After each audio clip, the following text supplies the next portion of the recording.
There's a commonality between pretty much all of the recent new Star Wars games we've gotten since Disney and EA more or less took over the franchise. It's that they're all fairly straightforward big set-piece blockbusters that take place in and even expand the Star Wars universe, but don't really let the player live in the most famous setting in science fiction. This isn't a complaint, mind you. Jedi Survivor was one of my top games of last year after all, but when Ubisoft and Massive Entertainment's Star Wars Outlaws made me promises of an open world and a reputation system, I was instantly intrigued by the chance to partake in this universe rather than just seeing it from an outcast perspective, or a war zone as in Battlefront 2. Out of sight, but still accessible. Hyperdrive. And dangerous.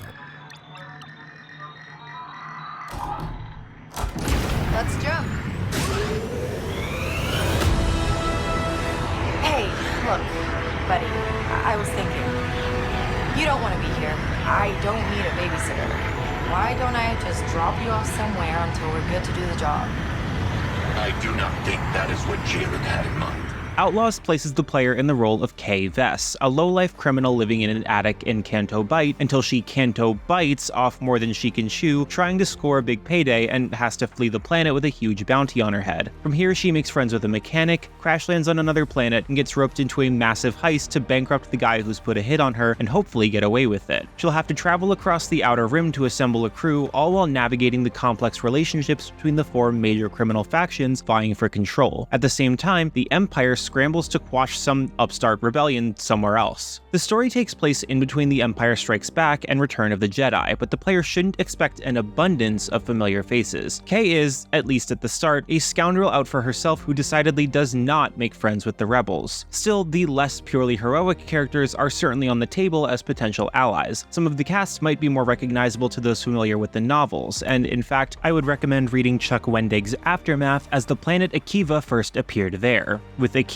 being one of the major explorable locations in Outlaws. Since I've already mentioned the exploration, let's talk about it. As a Ubisoft open world game, a genre in and of itself, it's easily the thing most players will spend the majority of their time on. Two planets, Kijimi and Cantonica, mostly feature linear story content with minor exploration elements, but the other three central locations, Akiva, Toshara, and Tatooine, are all massive zones with secrets around every turn. The game is somewhat lacking in fast travel points, but the speeder bike mostly makes up for this as the primary mode of transportation between locations. Tatooine and Toshara are huge open spaces that are an absolute blast to zoom around with the hoverbike, which is simple to drive but feels satisfying, particularly with the DualSense integration, giving the throttle a good amount of weight. The game's physics can get slightly stiff, but catching sick air off a boosted ramp jump remains fun enough to offset the jankier moments. My only major critique of the exploration is that the game's compass does not contrast heavily enough with the environment during the daytime to be easily readable without turning the camera towards the ground. While there is an accessibility setting that solves this, it does so by putting a giant black bar behind the compass, which I consider an elegant solution.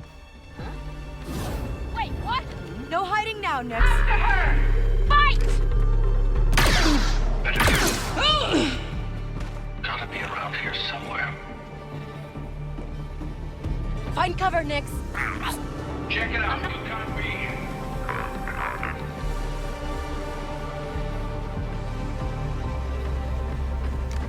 You think you can take me? I heard something. Well, good job.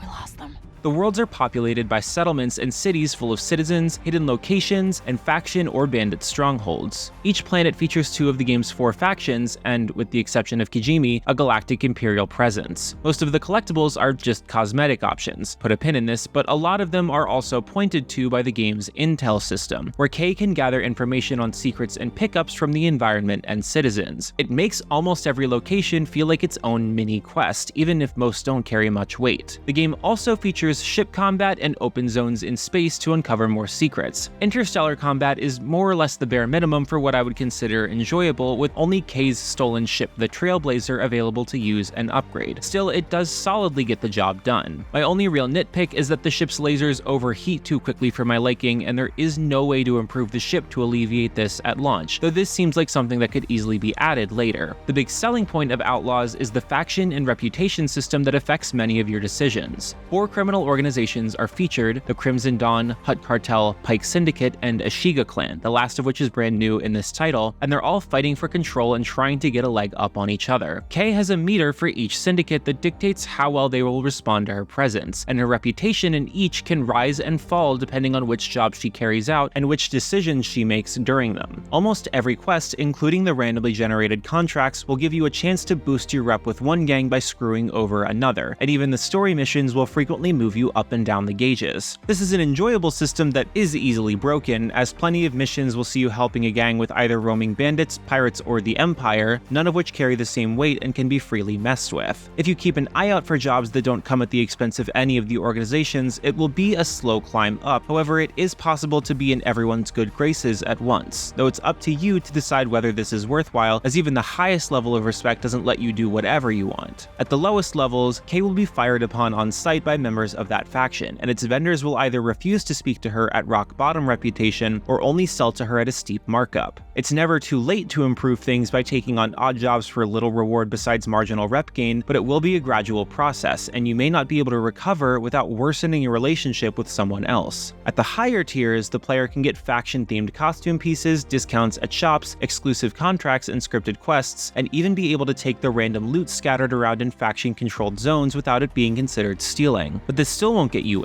anywhere, as every controlled zone will still have vaults and other restricted areas that you'll have to sneak into to plunder their secrets, and getting caught trespassing or stealing will lower your score with that group.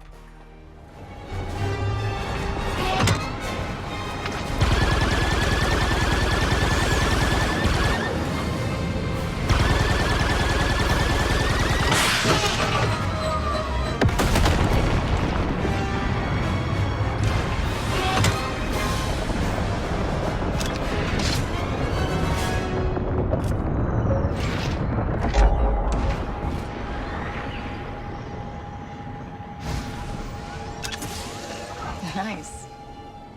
Massive Entertainment's other games lean heavily into loot drop-based character progression, but given that the combat system in Outlaws heavily favors stealth for the most part, as Kay is just an ordinary person with exceptional climbing skills and can't take many hits, I'm glad that a much simpler reward system was implemented here. Progression is handled by giving the player experts that they meet through the story and directly providing them with tasks or materials to improve Kay's physical abilities. These require the players to take out enemies in specific ways, gather obscure items, or just make Kay's animal companion Nick happy, and each of these rewards the player with a tangible upgrade that gives extra maximum health, more carrying capacity for healing items, or more combat capabilities. The rewards for completing tasks are gear with easily understood effects, cosmetic upgrades like paint jobs, or more stylish gear that can even be transmogged over your more beneficial items. Combat itself is serviceable and satisfying, with a basic third-person combat system using Kay's rechargeable and highly customizable laser pistol. It can switch between plasma bolts to be used against humans and electricity to target droids and shields, and if the gun overheats, the player can do a Gears-style active reload maneuver to get it working again more quickly. Hit feedback is excellent, with a clearly readable marker telling the player whether they've scored a hit or a killing blow or need to adjust their aim. The key here is not to get overwhelmed. If Kay gets surrounded, there's a good chance she's going down.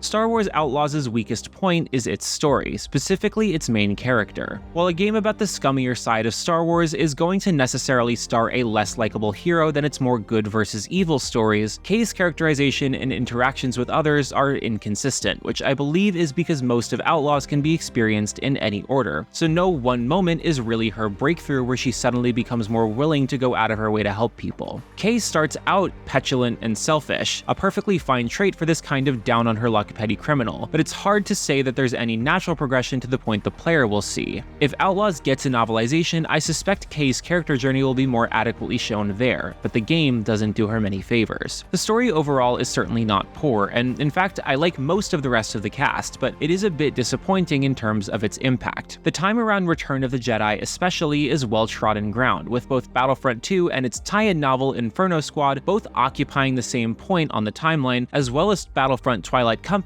going for a significantly grittier, less cameo-filled story in a similar span of time. Setting this game during the Clone Wars, First Order era, or even the High Republic would have created more space for large moments that ripple out into other stories, as opposed to just filling in some of the blank spaces but having to respect plot armor. Kay is very unusual for a Star Wars protagonist, and it would have been cool to see her become a more notable presence in a less occupied story era. Star Wars Outlaws is, despite some narrative shortcomings, an engrossing and exciting game that is big enough that I couldn't even hope to 100% it before launch, but not so massive as to make me question what I'm doing with my life. Looking at you, Assassin's Creed Valhalla. It's the first game in over a decade to allow players to live in and properly interact with the Star Wars universe. Its reputation system can make every choice feel essential and risky, and it tells a story that doesn't have to involve lightsabers or Sith to be interesting and expand the setting, which is an avenue of this property with tons of potential. Even finishing this review, I can't wait to dive back in and keep uncovering its secrets, because there's genuinely something cool to find around every corner of a galaxy far, far away. Noisy Pixel is giving Star Wars Outlaws an 8 out of 10. Thank you for watching. Noisy Pixel is a group of gamers who work hard to deliver news, reviews, previews, and more. Please subscribe to keep up with all of our future content.